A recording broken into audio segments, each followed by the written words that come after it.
तर सय्यद एजाज भाई यांना विनंती आहे की आपण या प्रचार सभेत संबोधित करावं।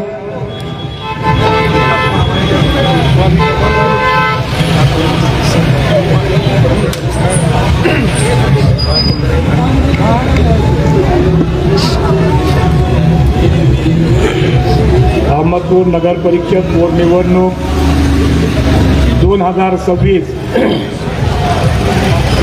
अहमदपूर नगर परिषद पोटनिवडणूक संदर्भात या कार्यक्रमाला आवर्जून उपस्थित असलेले राष्ट्रवादी काँग्रेस पक्षाचे नेते सन्माननीय अविनाश भैया देशमुख जाधव, राष्ट्रवादी काँग्रेस पक्षाचे महाराष्ट्राचे सरचिटणीस सन्माननीय शिवानंद तात्या हेगडे, राष्ट्रवादी काँग्रेस पक्षाचे नेते कार्यकर्ते पदाधिकारी,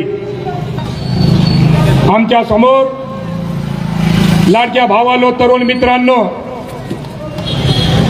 आज आपण या नगरपालिका पोटनिवडणुकी संदर्भात या कार्यक्रमाला आवर्जून उपस्थित राहिलात त्याबद्दल आपला सर्वांचा मनापासून हार्दिक अभिनंदन।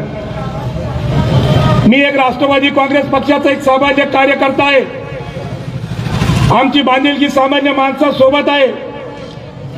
आमचा एकच पक्ष, एकच चिन्ह, एकच ध्येय, एकच धोरण, ते म्हणजे जनतेचा कल्याण, जनतेचा विकास।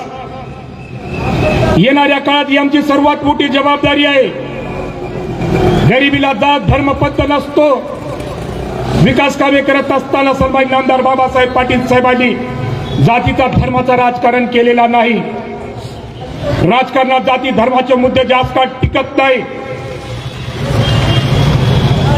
अरे ज्याचे नाव घेतल्याशिवाय या अहमदपूर ठाकूर मतदारसंघाची व्याख्या पूर्ण होऊ शकत नाही। असे लातूर जिल्ह्याचे सुपुत्र भाग्यविधाते लोक नेते सन्माननीय आमदार बाबासाहेब पाटील साहेबांनी या मतदारसंघाच्या मायबाप जनतेसाठी काय केलं याच्याबद्दल जर बोलायचं जर झालं तर सूर्य उगवल्यापासून तर सूर्य मावळल्यापर्यंत सन्माननीय आमदार बाबासाहेब पाटील साहेबांनी मुंबईच्या सभागृहात आपला आवाज बुलंद करून हजारो कोटी रुपये बजेट आणून या मतदारसंघात सिंचन सुविधेच्या माध्यमातून विकास काम करण्यात आलं। रस्ते विकास कामाच्या माध्यमातून या मतदारसंघामध्ये विकास काम करण्यात आलं। आरोग्य यंत्रणेच्या माध्यमातून या मतदारसंघामध्ये विकास काम करण्यात आलं। प्रशासकीय इमारतीच्या माध्यमातून या मतदारसंघामध्ये विकास काम करण्यात आलं। बेरजेच्या माध्यमातून या मतदारसंघामध्ये विकास काम करण्यात आलं। ट्रॉमा केअर सेंटरच्या माध्यमातून या मतदारसंघामध्ये विकास काम करण्यात आलं। ईदला कंपाऊंड वॉल बाउंड्रीच्या माध्यमातून या मतदारसंघात विकास काम करण्यात आलं। शादी खाण्याच्या माध्यमातून या मतदारसंघामध्ये विकास काम करण्यात आलं। बौद्ध विहाराच्या माध्यमातून या मतदारसंघामध्ये विकास काम करण्यात आलं। मोठमोठे उद्योग कारखान्याच्या माध्यमातून या मतदारसंघात अभूतपूर्व विकास कामाची गंगा सामान्य माणसाच्या दारापर्यंत पोहोचवायचं काम जर कोणत्या योद्धाने केलं असेल तर सन्माननीय आमदार बाबासाहेब पाटील साहेबांनी केलेलं आहे। आज आपल्या साहेबांचे जे विचार आहेत सामाजिक समतेच्या बाबतीत, सामाजिक एकतेच्या बाबतीत, जनतेच्या हिताच्या बाबतीत, जनतेच्या कल्याणाच्या बाबतीत, या विचाराला धरून आज आपण सन्माननीय आमदार बाबासाहेब पाटील साहेबांसोबत राष्ट्रवादी काँग्रेस पक्षामध्ये काम करत आहोत, चळवळ करत आहोत।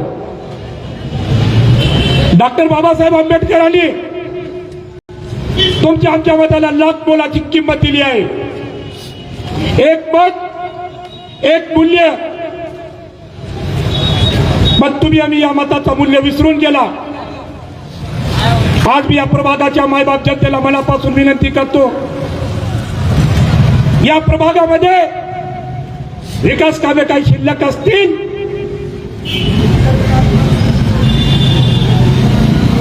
तर राष्ट्रवादी काँग्रेस पक्षाच्या उमेदवाराला या अहमदपूर नगरपालिकेच्या सभागृहात पाठवा।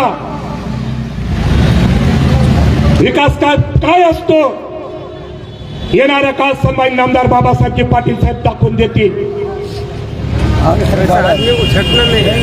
या निवडणुकीच्या माध्यमातून विरोधी पक्षाचे नेते कार्यकर्ते उमेदवार तुमच्याकडे येतील, समाजामध्ये द्वेष पसरण्याचा काम करतील. प्लीज कृपया करून त्यांच्या फूल आणि थापाला आपण बळी पडू नका. या निवडणुकीमध्ये एखादा चुकीचा माणूस निवडून आला तर आपल्याला 5 वर्ष विकास कामाच्या बाबतीत या प्रभागाच्या मायबाप जनतेला कोसळून राहावं लागेल. आज प्रत्येक व्यक्तीने आपल्या मताची ताकद ओळखली पाहिजे. तुमचं एक मत या प्रभागामध्ये बदल घडू शकतो. तुम्ही मतदान करता तेव्हा बदल घडतोच. याच माध्यमातून या गल्लीचा प्रभागाचा विकास काम करण्यासाठी चेहरा आणि मोहरा बदलण्याच्या बाबतीत येणाऱ्या 20 तारखेला घराच्या बाहेर पडा आणि बनसोडे समीक्षा यशपाल यांचा चिन्ह आहे घड्याळ घड्याळ घड्याळ. या चिन्हाच्या समोर खटाखट खटाखट खटाखट बटन दाबवा आणि राष्ट्रवादी काँग्रेस पक्षाच्या उमेदवाराला अहमदपूर नगरपालिकेच्या सभागृहात पाठवा. हेच या प्रभागाच्या मायबाप जनतेला मी मनापासून विनंती करतो. येथेच थांबतो. खूप खूप धन्यवाद. जय हिंद, जय महाराष्ट्र, जय राष्ट्रवादी. धन्यवाद साहेब. यानंतर मी या